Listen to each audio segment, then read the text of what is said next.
At upang maiwasan naman ang pagragasa ng baha at pagtaas ng level ng tubig sa mga ilog tuwing may malakas na ulan, plano ng mga lokal na pamahalaan sa National Capital Region at Central Luzon ang pagtatayo ng dike o harang sa paligid nito. Ang detalye mula kay Julius Disamboro. Isang long-term solution ang pinaplano ng mga lokal na pamahalaan sa Kalakhang, Maynila at Karatig, Lalawigan upang matigil ang insidente ng pagragasa ng baha sa kani-kanilang lugar lalo kung may malakas na bagyo. Dito sa Marikina, kasagsagan pa lamang ng bagyong Mario, umabot sa halos 20 metro ang level ng Marikina River. Kaya't isa sa kanilang naisip ang paglalagay ng dike o malaking proteksyon sa tabi ng ilog. Sa ngayon kasi isang maliit na retaining wall lamang ang nagsisilbing harang dito. Well, inaaral na yan ng DPWH at sabi nila sa isang taon, maaaring mailagay na lahat yan. Siguro na lang po, disaster preparedness na lang po ng... Yun ang una talaga, preparedness.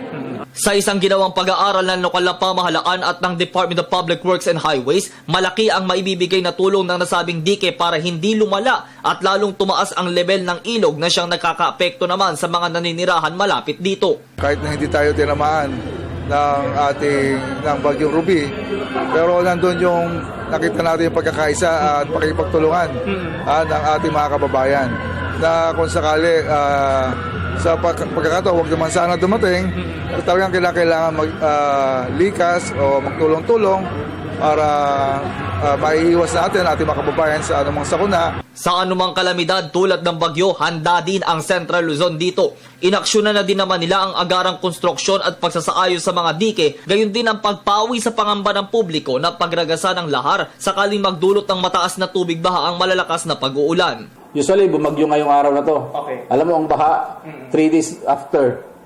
Kasi yung tubig ng galing Pangasinan, ganon, sakalang pag umaagos dito, yun lang, sakalang siya nagkakabaha, kaya wala na yung bagyo, sakalang mabaha. Ganon, talagang yun ang dike siguro. Oo, yun ang sitwasyon ng kwan dito. Dike yun, na malaki. Kasi 12 meters yung taas ng dike nun eh. So, malaki yung carrying capacity nun.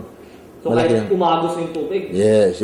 Ilang tubig yan na... Yung dito kasi sa Gugo, yung dike dito natin, nasa 4 meters lang yung dinadivert yung flow to Pasig Potrero. Samantala, tiniyak din nila na bilang tugon sa direktiba ng Pangulo at kalihim ng DPWH, naka-ready ang mga rescue equipment pati na din ang deployment sa clearing operations sa kanilang mga tauhan. Actually, kasama na kuminsan yung sa pag nagre-raise kami ng dike, kasama na yun, yung portion ng river na yun, dinidiklag na namin. Maganda nga, pasalamat nga kami at ganun lang eh. Pero naka 24/7 kami dyan. Yun lang naman ang pinakakuan dyan kasi yung baha, pwedeng lusungin lang nila kung kayang-kaya naman ng mga sasakyan. Yun ang pinakakuan dyan, yung clearing operation talaga. Para sa Telebisyon ng Bayan, ako si Julius Disamboro.